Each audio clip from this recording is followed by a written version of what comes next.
All right, welcome to this week's edition of the Rock and Roll Ghost podcast. We have actor, filmmaker, and general funny guy, Adrian Martinez, and his team. Keep it down. Yeah, you got to keep those people in line. My imaginary staff can get rowdy. Adrian is co-starring in the Universal horror comedy Renfield, coming out in April, starring Nicholas Cage and Nicholas Hoult. A lot of Nicholases, and Awkwafina, I believe, is in it as well. Adrian, glad to have you. How are you today? I'm good, and thank you for having me. No, I appreciate. You're somebody I've seen in so many things, but it's really only been the last decade that you've kind of started getting roles that really meet what I think your talents are. The first major thing I saw you do that I thought was absolutely right. You were actually one of my favorite parts of it. Was Focus with Will Smith and Margot Robbie, which was actually a fun film. I don't know why that didn't connect quite, as well as it could have. But what is your take on the progression of your career? I would say it's like trying to heat up a frozen meal. Yeah. You take it out and no, still needs a couple more minutes. Yeah. I think I may have overcooked it. I don't know. Well, it's interesting because I've gone back and rewatched The Sopranos a number of times, and you're the assistant to the guy that almost has an affair with Carmela. Yeah. You played a lot of those types of characters, and I actually was going to ask this later, but might as well. In your credits, you got a lot of stuff like delivery driver and stuff like that. Do you feel like you were in that kind of typecast of that normally happens with minority actors, where you just kind of get these roles and you have to force yourself out of that situation? Yeah, I mean, that's just pretty much how it is, because most of the writers and producers and showrunners are white, and they write from their experience, and their experience may not be hanging out with Latinos in three-dimensional roles. Right. But I don't take it personally. I just keep working. Farhad, that you mentioned, the movie In Focus, he's Mideastern, he's Iranian. So other roles I've been sort of like nondescript, kind of like, I remember a casting director telling me, Adrian, you are ethnically ambiguous. I thought the first thing in my mind was great t-shirt.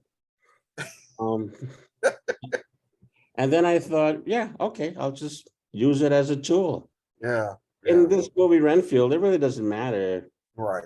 ethnicity I am. I'm running for my life.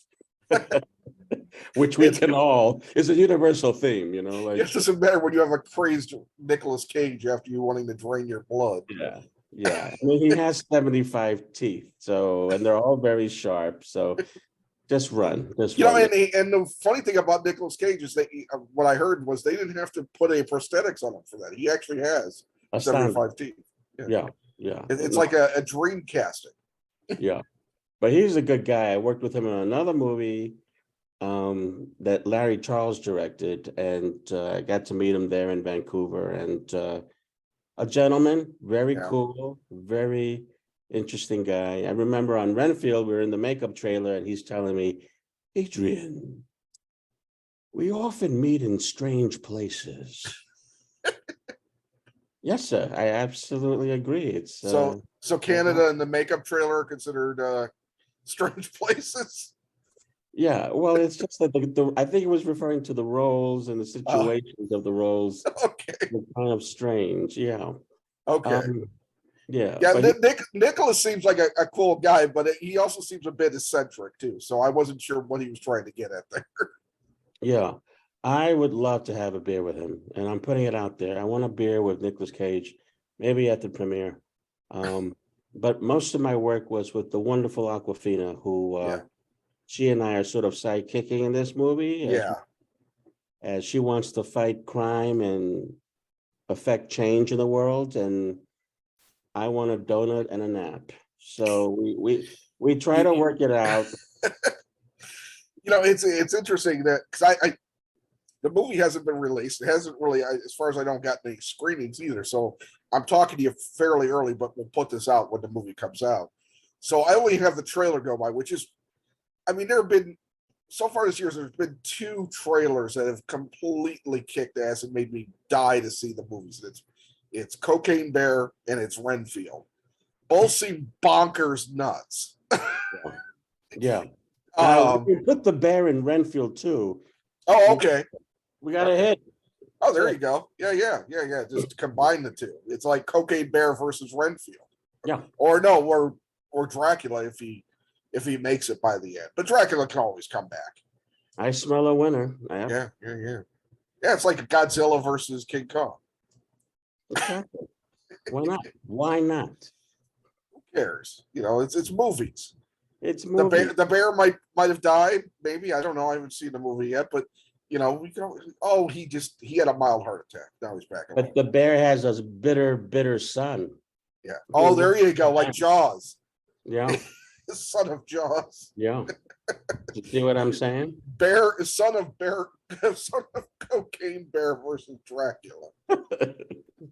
I can't even imagine working on that movie. Like, I'm barely into this scene. I'm barely wanting to go to set right now. Yeah. It's funny because it's a whole thing, but I have this.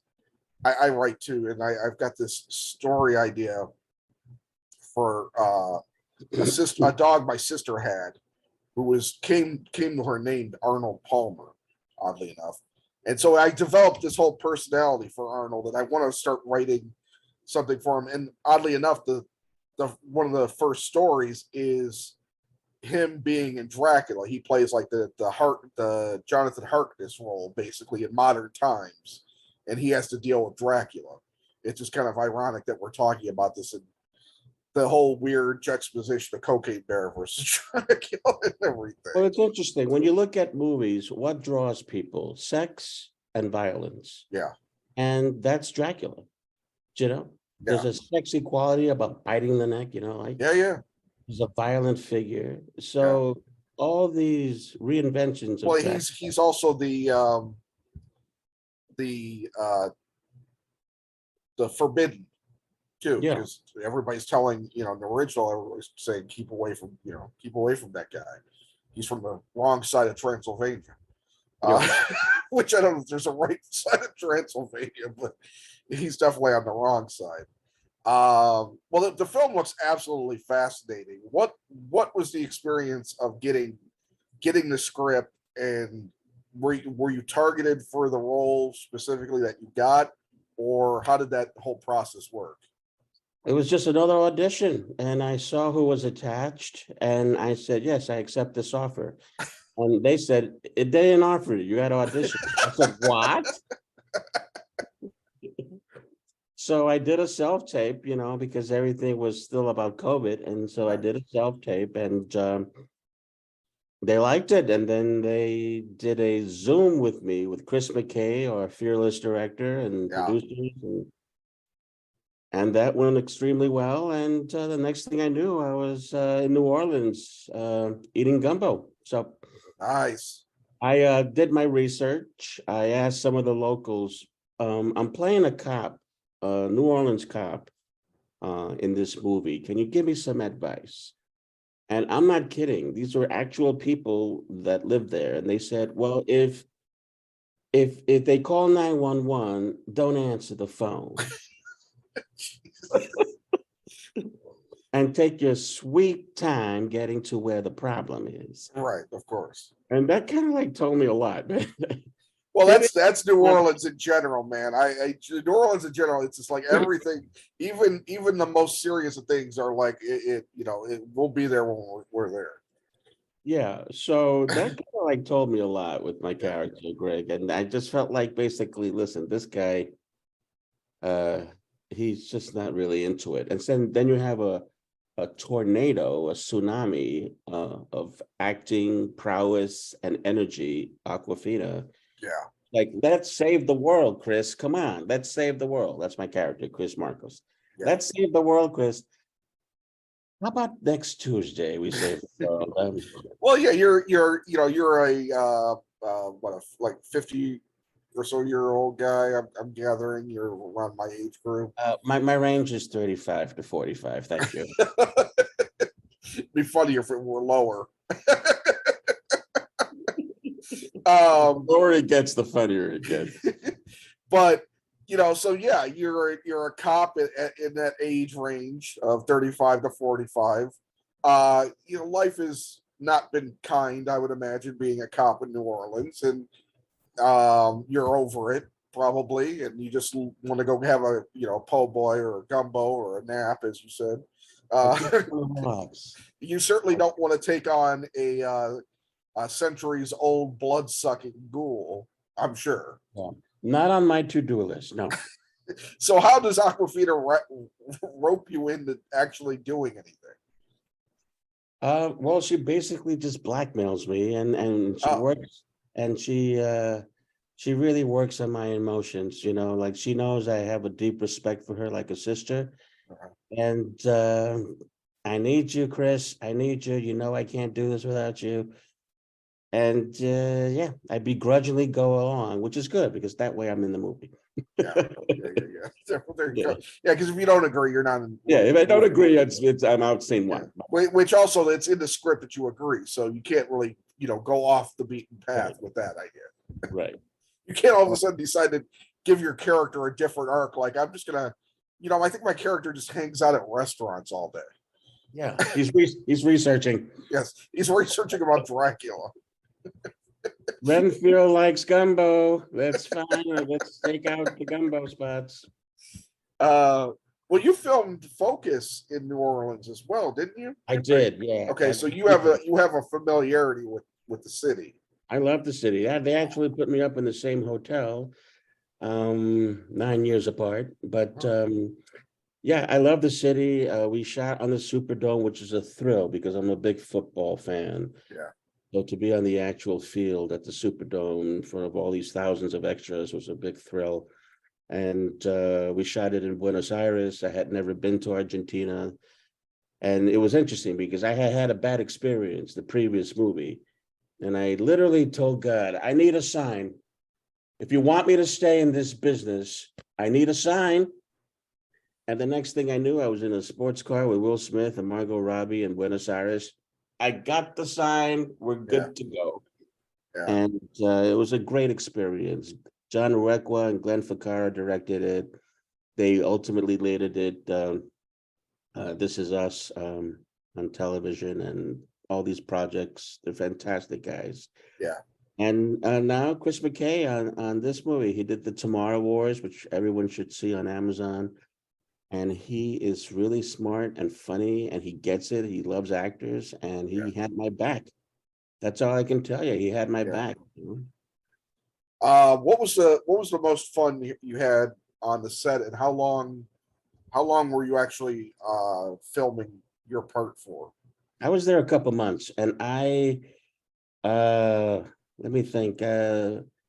First of all, just hanging out with Nicholas Hoult and Awkwafina, having a meal is a lot of fun, because everyone's staring at them, and I get to just sort of study them, and they're very cool, grounded people. They understand they're in a place that's very, very unique, and they use their success and their fame with class, and that's all you can hope for. In terms of actual fun escapade type thingies, I do remember shooting on the streets of New Orleans, and there's this one very bloody scene. By the way, if you don't like blood, this may not be for you. No, I think generally Dracula signals blood, so I think I would hope people know by now. But yeah, I just remember shooting with Awkwafina and Ben Schwartz. This one particular scene. Yeah.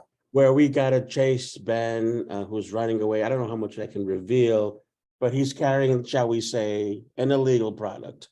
And it was take after take, and it's just so funny because each take I kept being able to run less. Oh, sure. So eventually, Awkwafina is like storming after Ben Schwartz, and then like maybe 50 yards behind me, I'm like, So take you're care. saying you didn't get a trainer before this movie to get into like Chris Evans, Chris Hemsworth kind of shape? I did, yeah, and you Yeah. can see the results. But, you know what's funny? They actually told me, I mean, you should get in some kind of shape, Adrian. How about yoga? Yeah. And I said, yeah, I'll do yoga. And they got me to this yoga lady, and she was fantastic, you know. And I thought yoga wasn't for me because, you know, you see these videos and there's people like scratching their backs with their feet, and That's a little bit much. yeah, it gets a bit much. And I just said, that's not, you know, but they found me a instructor who was very helpful. She saw that I was a big guy. We used these little blocks to help get myself into position. And I swear, like in 2 weeks of that, I had a flexibility that I didn't realize I had in me. Yeah. And that was enough for me. Yeah. Maybe that's something I should do because I used to be nimble like a cat, and then I guess life took over, and I'm no lo- I'm nimble like a cat with one leg. Yeah. Yeah. Basically. Yeah. It's Well, not you know, it's a not a lot of good people scene. have cats. A Yeah. lot of people have cats, so don't worry about it. Um well what was your end up your takeaway in the end from making this film? I mean it sounds like it actually was fun to make. And it seems like that spirit has at least in the trailer carried over.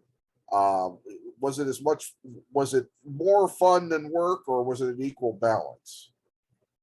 I mean, it was both. Yeah, absolutely. First of all, you're in one of the great cities. Yeah. So, and you know, you don't work every day if you're a supporting player. You kind of work every couple days, or you know, whatever it is. So, but I got a chance to hang out with Ben Schwartz, who was very funny Yeah. in the movie. You're gonna love him. Yeah. And I got a chance to bond with Awkwafina, and then she later put me in her TV show, Nora from Queens. Right. After we wrapped on this, that's coming out soon. So you meet people that you don't normally meet, and you get to bond with them, and I call it, you know, perfume in the wind, because for a moment everything is great, all the dues you paid are being paid off, and you're enjoying yourself, you know, you're having fun. It isn't just proving yourself. It's not just the grind. You got the job. You're in New Orleans. You with Nicholas Cage and Nicholas Hoult and all these great actors, and you can celebrate, you know. So it's like being at the party, you know. Shooting the movie, a big movie like this, is just kind of like the universe patting you on the back, saying, you know, all those day players and little roles you got, well, we just kind of put them in. We push those chips to the center of the table, and now you get to play with these wonderful stars on a movie like Renfield.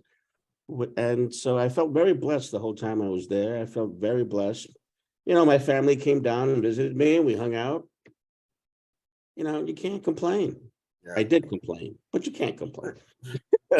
There's always something to complain There's about. always look, let's be honest. I mean, as much as we want to think that we're knowledgeable and observant people of the world, having many problems and people having many problems that we will never understand Yeah, ourselves, it's kind of like a human being's natural inclination to bitch.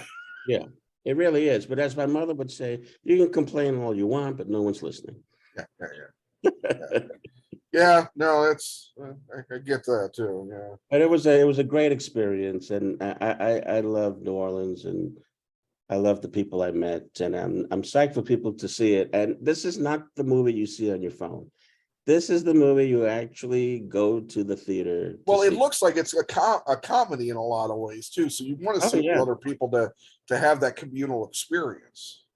yeah. I always see it as kind of like, you know, The Hangover meets Dracula. Like it's got that kind of crazy to it. Okay, so hold on. Yeah, We're gonna put the Hangover team. We're gonna put Cocaine Bear in there. Yo, Maybe we'll throw in Arnold Palmer, and then Dracula. That's get them all together. yeah. And then me. you got Abbott and Me. Costello too, And and me. Adrian Martinez. You have to have me. That's the Yes, whole star of the film. It's going to be about you. I mean, Your name, your character name might not be in the title with all these other bigger, but the idea is that they're all supporting you. right, Brett. I think we have a winner. I'll write it. You should be my agent, Brett. I've said this before. I mean, that's it. That's it. I'm sure your agent's doing a fine job. Cocaine Bear Goes to Transylvania. Working title. Cocaine Bear and Dracula on Vacation. Yeah. It sells itself. Well, it's already a lot of fun. I can't imagine how the box office will be out of this world. They won't make superhero movies anymore. They'll just be all these movies with Cocaine Bear, Dracula, and you. Yeah. But really, people are just gonna have a good time with this one. It looks a lot of fun. I am super excited. I mean, this year finally feels like the year we're pulling ourselves back into a diversity of movies. And I think Cocaine Bear, we keep talking about, but Cocaine Bear and Renfield to me are two examples of studio films that you don't necessarily see all the time amidst all these just big general action films and superhero movies and Fast and the Furious and those big things. Something a little smaller, but targeted. So even Dracula, he's not an original character, but this is an original take. It's a very original take. Yeah. It's a very, the guy that wrote Rick and Morty, he wrote this. It's very funny. Very funny. And Tom Cruise proved it. People will go to the theaters. Yeah. You put out a product that's really special. Yeah. And I think that's Renfield. Yeah, I think it's gonna be a bigger hit than I think people might assume based on just what it is. But I know as soon as they showed Nicholas Cage in the wardrobe, I was like, well, that's it. I mean, I gotta see this. I mean, I mean, they had his makeup was, he was pale as hell. He was in a crushed red velvet outfit. And he's a pro. I remember going to set, and I was in the scene, but they were doing his coverage. And you know how like actors, they have like their little sides and they're like, okay, let's rehearse. And they take out their pages. Just give me a second. None of that. Nicolas Cage doesn't use sides. There's no sides here. No, he just walks on the set like the badass he is, and he's just ready to go. Knows his lines verbatim, just says it. I don't need no. What is sides? What is that? I don't know what it is.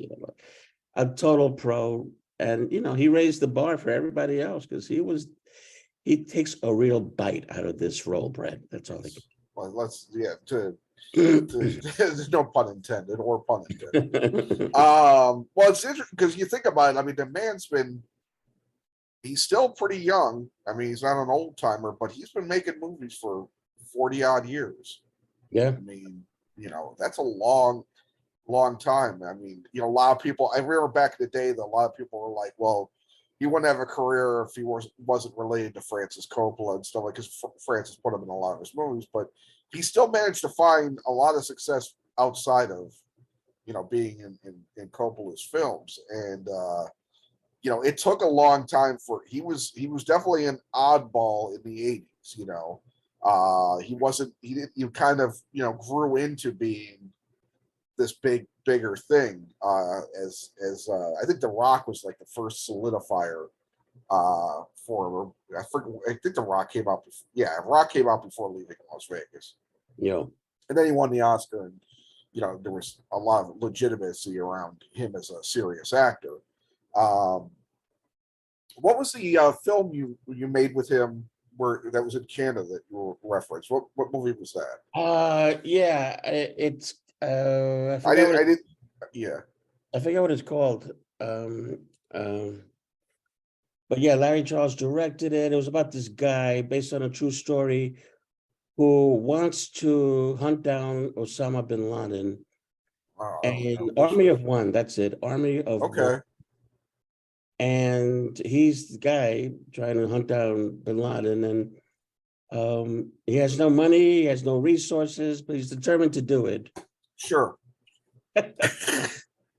It I thought it deserved a better fate because it was very out there and unique. I But gotta admit, I don't think, I mean, I know he works a lot. You know, he works on a lot of films that don't necessarily get released in theaters, you know, these days. yeah, And I think he likes to work. I know he had somebody steal from him, so that probably, you know, put him in a position to have to work a lot. yeah, But I still feel like I've heard of most of the films that he's, and I have not heard of this one. yeah, So I that Larry Charles and You, I gotta check it out. yeah. It deserved a better fate. Like Walter Mitty. Like, did you ever see Walter Mitty with Walter Ben? Mitty, I thought was like I was shocked at how much I liked Walter Mitty. I saw it on you know, on video or on cable or something, but I liked it a lot.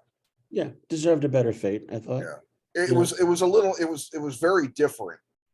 You know, and I think it was a kind of a hard sell. I don't think they knew how to promote it. I think that a lot of times when movies don't work, it's on the promotion.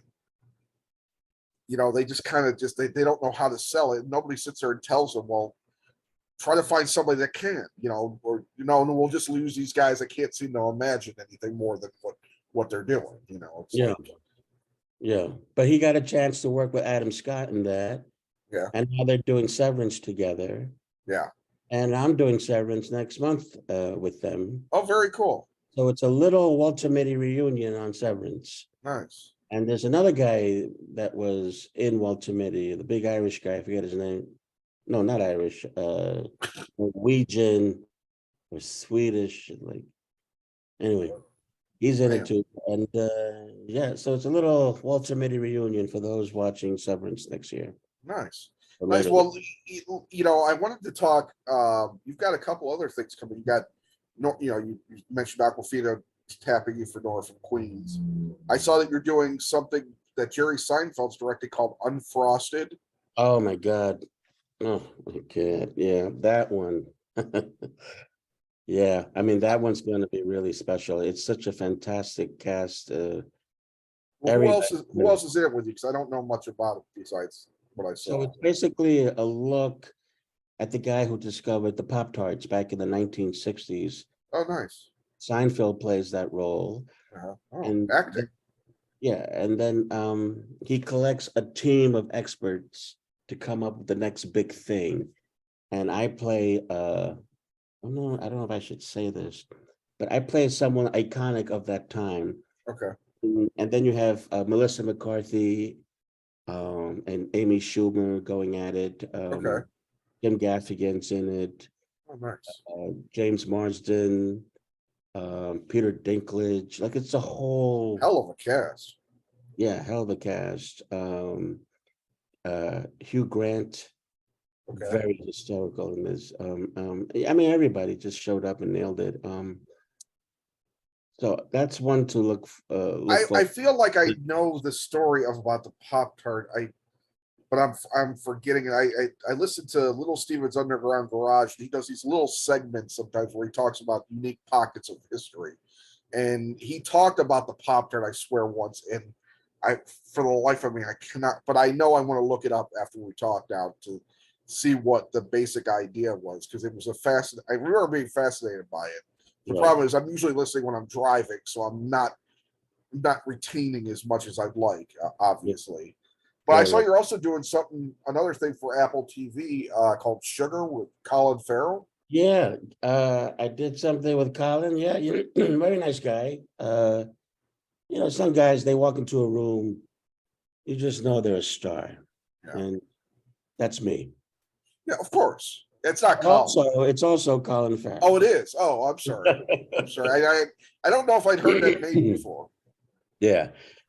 But wonderful, wonderful project. Yeah, that one I can't say too much about either, but That's fine. Just know it's a pleasure working with Colin Farrell, and I immediately felt the vibe with him. We were kind of just buddies in this.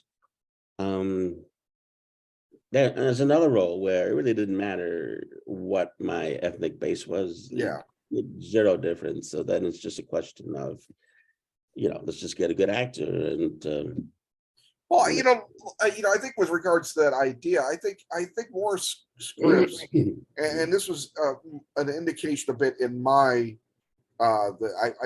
after years and years of toiling away and half-assing and half finishing a lot of scripts, I finally finished one at the end of the year last year, and there's a lot of characters in there, but for the most part, I only envision a couple of people as specific races, and the idea would be if it ever,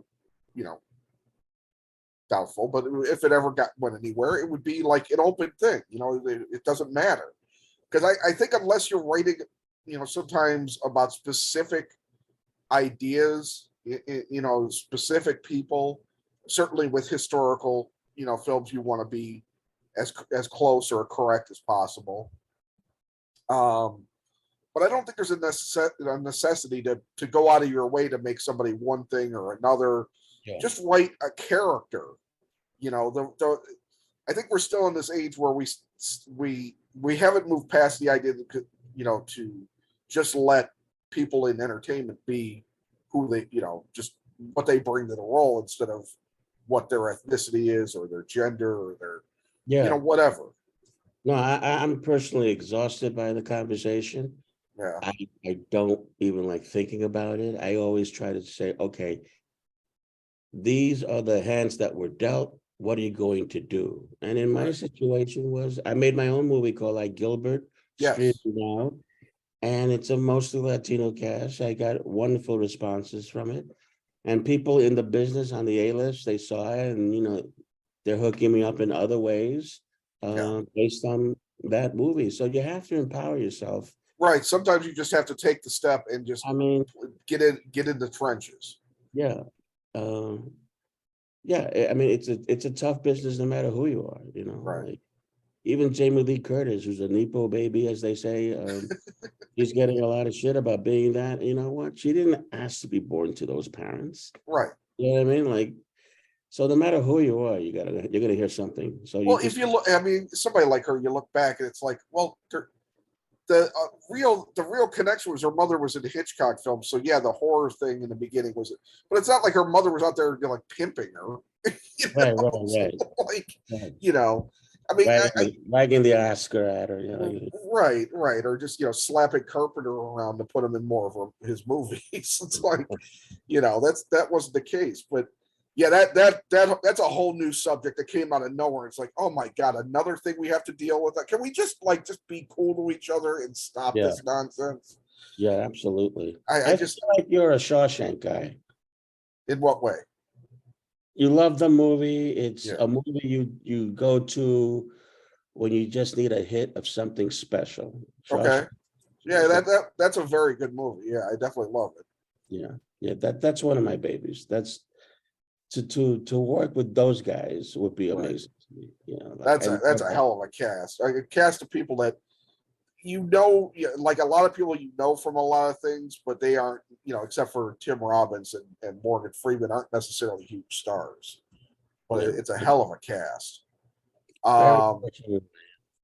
Tell me about iGilbert. First of all, you said it's streaming. Where is it streaming? Everywhere.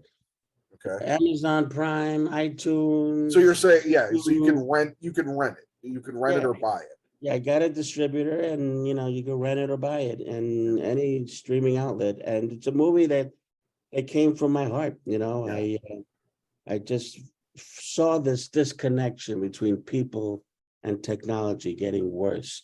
And I had a teen daughter that I was very concerned about her future going into this world where everyone's like this on their phone, I saw this guy on the subway. He was just literally walking up to beautiful women and just like taking pictures of them like this. And then not even saying anything and just like walking off the train. And I thought, where is this going? So I wrote this movie about a guy who his only connection to women was through the photos he took of them. And he built a digital world in his room, kind of like a tribute to them. until he meets a woman that he feels he can risk having a real connection to. But really, it's an allegory for our time. You know, like, where are we going with technology? Are we going to get so hooked into it that we forget that we really are just people that need to communicate? Yeah. Well, tell me about how you were able to get that made. What was that process like? And I don't know, go feel free to pontificate on what the film is about, because it's obviously very, something very special for you. I mean, you took a chance, you wrote it, you directed a film, being an actor. Maybe it wasn't something you thought of doing at the beginning of your career, but it's like something that you felt you needed to do now. So just, give me anything about how all that came to be. Well, I mean, I've made a good living being the sidekick to the stars, as some casting director named me. And I was sidekicking this person and sidekicking that person. But there came a point where, I just felt like I wanted to say something about the world I was seeing. Yeah. And I decided to make my own movie. And I decided to do it in honor of Charlie Chaplin, who, as you know, he co-founded United Artists, and he was a writer and a director and a producer, and he started his own movies. So I said to myself, in a moment of lunacy, I'm going to do the same thing. So I moved my money from savings to check-in. I started my incorporation, and I called on my friends to join the party in New York and shoot it with me, and they all said no. And then I called other people, and they agreed to do it. And yeah, it was a 20-day. Who were these horrible friends that said no? Yeah, you know what? I mean, it's all good. Some people did show up, some people didn't. It's a business, like, so. No, I know. Yeah, I'd love to work a week on it. That'd be great. And then, of course, Apple TV Plus calls, and you're like, hey, Adrian, can't quite do the project now. And it is what it is. I would make the same decision. Like, we all got to get what we got to get. Yeah. But as the producer on the movie, it was very stressful because you're trying to make your days and you're trying to keep it all together. Yeah. And it's a low budget, but it's possible. The movie's in the can, it's in the world, it's streaming now. Right. And I'm proud of it. Yeah. What did you self-finance the entire thing? Yeah. Wow. I don't recommend. No. Everybody says not to do that. I mean, the craziest instance of that is that is bringing it back to Coppola. Coppola is practically financing all of Megalopolis, which is like $100-something million movie. Yeah. I mean, this is a guy that went bankrupt several times over, and then somehow his biggest success came from wineries, and he's taking that money and he's making another. It's like, I mean, I have so much admiration for this man, because he has just put everything on the line for certain movies, and he's been destroyed several times over because of it. But he's still the guy who made The Godfather. Yeah, he'll go down as one of the great directors ever. And it's because of his commitment to his craft and his vision. He's not some guy just, doing whatever for paychecks. He's invested in the art form. And I've got crazy respect for him, Yeah. Did you ever talk to Nicholas about him at all? No. Yeah. No, that's not anything. You don't want to go near something like that when you're on a set. And well, it's obvious you didn't have that beer with him, so. Yeah. I mean, but listen, I mean, they worked their things out. I understood that he wanted to be on Godfather 3. Yeah. And he campaigned for it. He went to Andy Garcia instead. Yeah. But it didn't stop him. He's a major star for decades. So.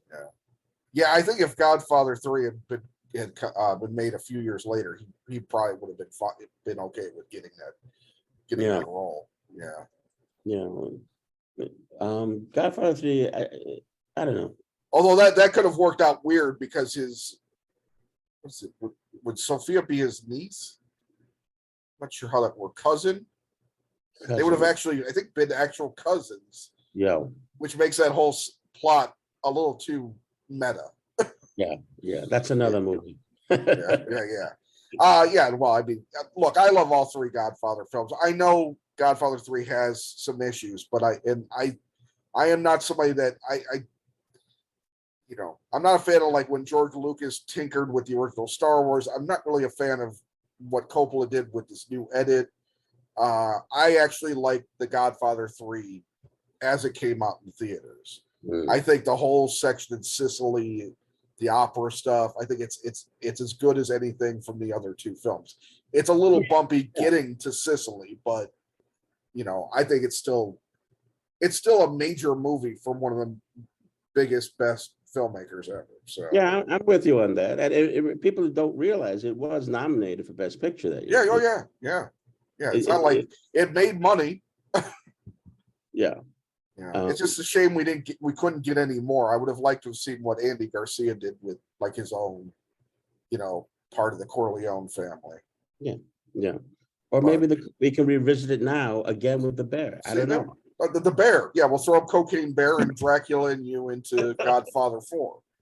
We need a horse. We need a horse in his bed. We need the bear to tear Cocaine Bear meets the Corleones. I always had bigger plans for you, Bear. Circus Bear. Senator Bear. Party Bear. Oh man. All right. Well, to kind of like end on something a little bit different. You live in Los Angeles, right? New York. Oh, you live in New York. You're just in Los Angeles. Confusing. Yeah. Yeah. Sorry. Okay. So you live in New York. And you grew up there, I believe, correct? Correct. Born and raised. What is the greatest thing about living in New York for you? Quick access to my family, because we're all there. But in terms of the macro of it, it's a city that constantly surprises me. And there's been a lot of, shall we say, homogenizing of the city. People write about how Times Square isn't Times Square. What's Disneyland? No. Let's be honest. Both sides of that story are equally horrifying because the old Times Square was not exactly something to want to preserve. Yet it is from the distance. Like for me, like when I look at Taxi Driver, I'm like, yeah, that's kind of cool. But that's like, but if you're in New York and you're trying to walk around Times Square back then, it's not so cool. Yeah. And now it's just kind of like, it's like being in Vegas or something, Yeah. I mean, it's to me, it's the most beautiful, repulsive city in the world. Nice. And you never know moment to moment what you're going to get. I'll give you a quick example. I'm in Central Park with my kid. She's 5 years old at the time. It's a gorgeous day. The kites are flying. It's sunny. It's beautiful. We have the best time. We're eating ice cream as we leave the park. And I stopped at this like out of service, phone booth. That's like a remnant of the past at this point. Right. And just to take my backpack off and reshuffle some stuff. And on top of the phone booth, on top of the phone itself, was a cup of urine. Like someone actually took the time to put it right there. I'm just going to leave it on the phone. Yeah. And I just literally left this beautiful Nirvana type park experience to that. Well, look, it could have been something else, much worse. It smelled quite pungently as urine. But here's the point. You just don't know moment to moment what you're going to get. And the unpredictable nature of the city is something I get into.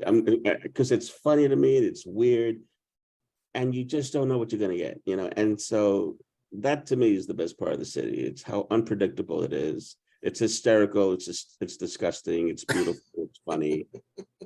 It's all of it, and it's all right here. Well, you grew up in New York. You grew up in before the Rudy Giuliani era, where Times Square changed, and he started pulling every minority over for any reason.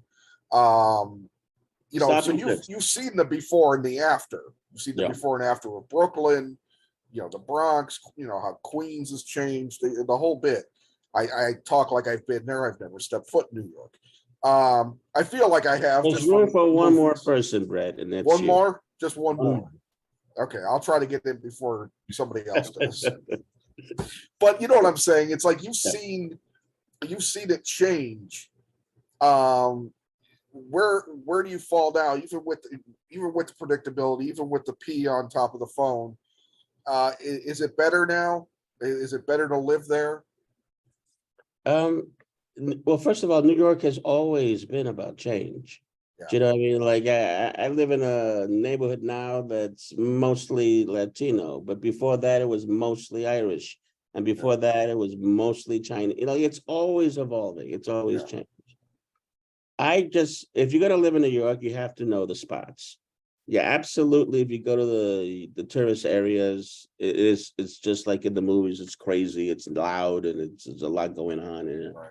But I know the spots where I can literally chill.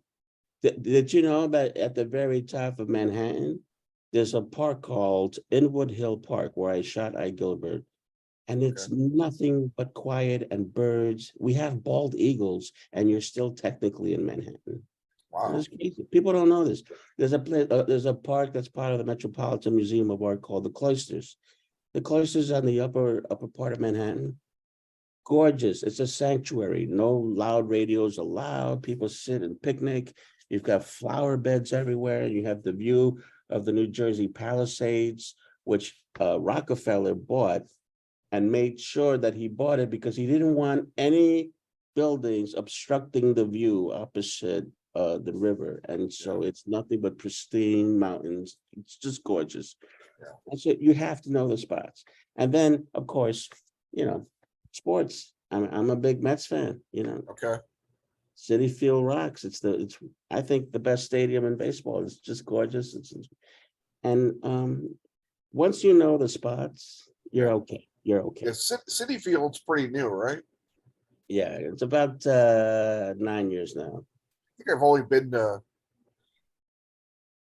If I've been to 3 ballparks, I'd be shocked. Obviously I've been to 2. I live in Chicago. I've been to Wrigley, and I've been to what the fuck is it called now? I don't even know. I still call it Comiskey. I'm sorry. I'm a South Side Chicago guy. It gets it's a little like confusing. Yes. I don't know what mega corporation owns it now. It's like I don't care. It's like it's Comiskey, fine. Right. But for me, my money, seeing the Sox play in their stadium is 100 times better than seeing the Cubs at that shithole Wrigley Field.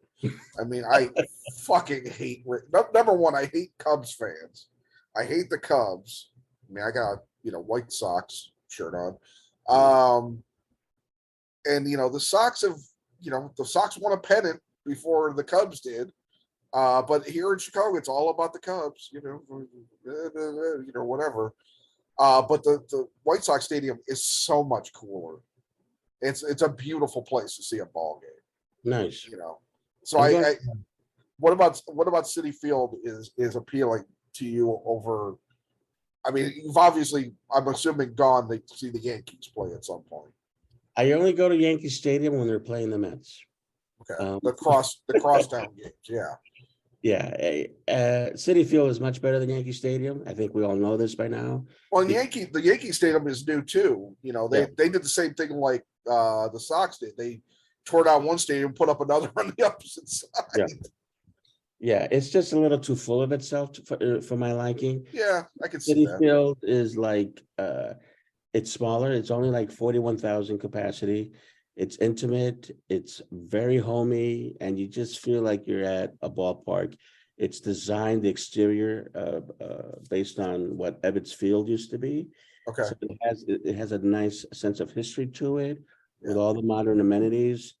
And Uncle Steve Cohen, he said that he's going to put all kinds of wonderful things like hotels and all these baseball things next to the stadium. Nice. So it's going to be nice, but it's nice now. And I'm going to Chase Field next week for the World Baseball Classic. Okay. I love baseball. I go to all the games wherever I can. Yeah. Where the Giants play, Oracle Park, that's gorgeous. because you've got the outfield and it's San Francisco Bay. It's like the Right. water right there, and it's just beautiful. You sit in the 200s in the middle section, and you could just see forever. Beautiful stadium. So yeah, I'm a little obsessive. I've been to 20 parks already. I got 10 to go. Some are hard to get to, like, Arlington, Who's in Arlington? the Texas Rangers. Okay. You know, I don't know. Right. but now I have it in San. I follow the Sox. I haven't followed baseball seriously for a long time, but I follow the Sox. So, I'm a little bit narrow focused in my baseball I appreciation. think that's definitely coming through, Brett. The man likes his socks. Yes. Fuck the Well, Cubs. it's Sox. weird. And Sox fans in Chicago really have to overcompensate. Hey, Mets, nice. We really have to overcompensate because everybody forgets about us. Everybody forgets we have another team here. Who's your best player? Well, I mean, we had Jose Abreu. Right. And boy, that's a real bummer. He's with Houston now, right? I think so. Yeah. I can't believe they traded him.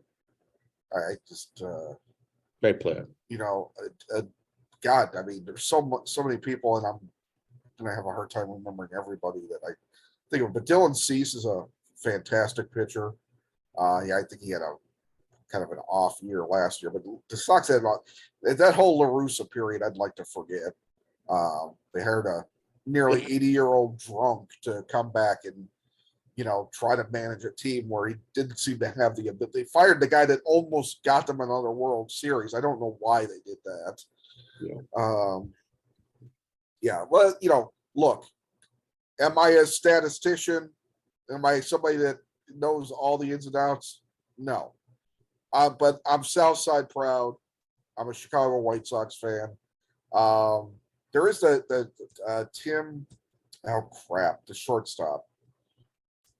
I'd have to look it up, but the shortstop on the Sox is a phenomenal player, and I apologize that I can't remember his name, but I used to have everything in my head, and now I have to. I'm over reliant on the phone. Right. As I get older. Yeah. No, I hear you. Are you able to hold on to everything still at your young age? Yeah. Absolutely, Brett. Hickman, right? Yes. It's all There there. you go. Listen, it's all gonna be fine. Yeah. All gonna be fine. I have not been to White Sox Stadium, but when I do go, I'm gonna let you know. All right. Yeah, do so. Well, let me ask you a couple other quick questions. So, best pizza in New York? Oh man. See, I'm somebody that I've visited the East Coast. I have family in Jersey and Pennsylvania.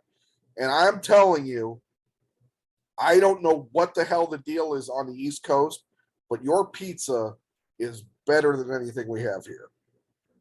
I mean, first of all, deep dish pizza is not pizza. That's the problem. I disagree.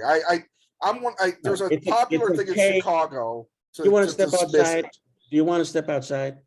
It's not really. I like being indoors. It's like a cake. It's not pizza. Pizza. Look, it's not something you order every time. No, we have tavern style, which is like a cracker crust. We tend to like that more. But I also think the Chicago thing of dismissing deep dish is also a way of just trying to break with the norm too. I get it if other states don't see the idea. But yes, New York is. I want to come to New York just for pizza, quite frankly. Because it really is that water that I could sit there and eat a whole pizza of crust. Quite frankly, there is something crazy about what you guys have out there in that water. All I can tell you, and I just checked my notes, there's a place I've been to twice, and each time I wanted to sob because it was so amazing, and it's just life. Yes, this is why we want to live. This is one reason. And it's called Una Pizza Napoletana. Okay. Pizza Napoletana in Manhattan. Okay. Usually a line to get in. You're gonna have to deal with the line. It's not that big a place. It's all about the food. Yeah. The best pizza you'll ever have. Okay. I mean, that's it. That's it. It's the best pizza you'll ever have. And I've been to Rome. I had pizza in Rome. Yeah. And this pizza kicks. Well, let's be honest. The Italians don't know anything about pizza. I mean, it got it, You yeah. gotta be an Italian American to know about pizza. I think. How many pizza shops get a Michelin star? This is one. Wow. That's The crazy thing about New York is that they give Michelin stars to wild places like pizza. Yeah, that's amazing. Yeah. So if you happen to go, I want to know and let me know what you think. Yeah. Well, I'm following you on Instagram now, so You're the one. Yeah. I gotta get to New York. I got 12 followers, but they're very faithful. No, you've got that blue check mark, man. You've made it. Yeah, you know what it is? It's interesting. I used to worry about it. And then I saw this woman who can scratch her ass with her feet, and she's like naked doing it, and she's got like 6 million followers. And I was just saying to myself, okay, it's not really an accomplishment, it's more. Well, look, you just keep doing the yoga, stuff. You can do that too. I'm on it. I'm on it, Brett. I'm on it. Right now, it's a whole new career for you. Scratching your ass on Instagram with your feet. There you go. Look at you. Stretching right now. Yeah, that's amazing. Oh, fuck. You just hurt yourself. Yeah, I'm all right. Well, you gotta stretch before you do this stuff. And go to Luigi's. And if you go to Brooklyn, go to Luigi's in Park Slope, 5th Avenue. Park Slope. Okay. God, there's to be honest, there are so New York's one of those places for food. There's so much. I mean, look at me. It's just look at me. It is what it is. Yeah. I mean, yeah. But yeah, it's a great food spot. It's a great people spot. I've got several memberships to the museums there. I take my kid whenever I can. Yeah. It's the city's inexhaustible. And no, I can't imagine you could ever get a full idea of everything that city has to offer. Yeah. I just shot Only Murders in the Building here in New York. And, nice. It's a fantastic opportunity to work with one of my heroes, Steve Martin, and Selena Gomez was just the sweetest person. Just a big hug when she first saw me to say, "Hey, it's gonna be fine," Yeah. That was sweet of her. But yeah, shot in New York, doing Severance in New York. New York still got a few good moves. How could it not? I mean, it's New York. I mean, that's the thing. It's like I don't feel like that competition anymore that I used to feel like, the second city sort of thing. Right. I mean, it's hard when you get older, you just realize New York is, it's that London, Tokyo. There's a reason why these are major hubs of the world. It's because, it's just because they've been there forever. And they deal with so much. Yeah. Our thing here is we've got probably the busiest airport. It's like I'm not saying that's the only thing we got. I'm not saying. I'm just saying that's because we're centrally located, everything's coming through us. Yeah. I worked in Chicago once. I did a movie called The Promotion. Who's in that? Sean William Scott and John C. Reilly. Okay. They were two guys battling for control of a supermarket. It was directed by Steve Conrad, who later wrote the screenplay for Walter Mitty. Okay. That was a little reunion there. But yeah, I had the best time. My kid was young, and we went to Lincoln Park Zoo and just hung out. I think it's a nice city. Oh, it is. It can be. Yeah, it can be. I've lived in its shadow for years, my whole life. So, it's a bit harder to. Sometimes I'm not as fond of the city as others maybe, but it's still. I mean, it's a great city regardless. Yeah. But the real question is, what do I do with this season ticket to Wrigley Field. Like I was gonna give it to you, and I don't know what to do with it now. I'm sure you know somebody that's a Cubs fan. All right. I Or mean, you could I'm sell it. a Mets Why fan. why would you have that? Yeah, I just thought I did some research. Maybe maybe he's got Brett's from Chicago. Let me give him a. Give me a season ticket to the Cubs. I just guessed the wrong team, but I'm gonna. To me that looked blank. I don't know. Is that invisible ink? Well, it's one of those hologram tickets. Like Okay. it looks blank, but there's so many You words. got to put it under the special barcode thing, Yeah, you right? got it's all yeah. I get you. I get you. Yeah, all the kids are got these newfangled things. It's like my staff here, like Yeah. Well, I mean, they're just brilliant. they're there, but they're not there. Well, they're always here in your heart. They're always here. Yeah. They're always here, and they're always here. Right. And they're just never there. Yeah. Right now, they're working on getting me my next job. Okay. Well, they're very quiet. You've trained them well. Yeah. I mean, they're so quiet. They're actually not doing anything. So there it is. Yeah. Well, they're just waiting for you to be done so they can approach you with everything they've done for you. They're bursting with ideas. Oh yeah, and it just great enthusiasm for all the stuff that they've signed you up for major campaigns, for commercials, and whiskey sponsorships and all sorts of things. Right, I'm getting a text from one of them. Yes. How about Cocaine Bear at Wrigley Field? Cocaine Bear at Wrigley. Just pitching or hitting. Just like going through the fans and tearing things up. Yeah. Oh well, that sounds like a fun idea. Yeah. And you're just like on a throne laughing. Well, I just noticed the time. You said you had an hour, and we've gone over that. So I don't want to take up more of your time if you had something scheduled. But I do thank you a lot for doing this. It's been probably one of the more fun interviews I've had in a long time. Thank you, Brad. So, and I'm excited for Renfield. It's coming out in April. Go see it in the theater. Check out iGilbert on demand streaming, however you get your movies. And Adrian's got a bunch of stuff coming out, so check that out too. Adrian Martinez, you have a great rest of your day. Good luck with everything. I hope to get to talk to you again. Thank you, Brett, and go Sox. Exactly, and Mets. And Mets. Yes, in a dream Sox world. Mets World Series. There you go. That's it. Sox Mets World Series. I think that's a guarantee. And then we could sit in the stands together. Oh my God, absolutely. Yeah. All right, Adrian, you have a great rest of your day. Thank you again.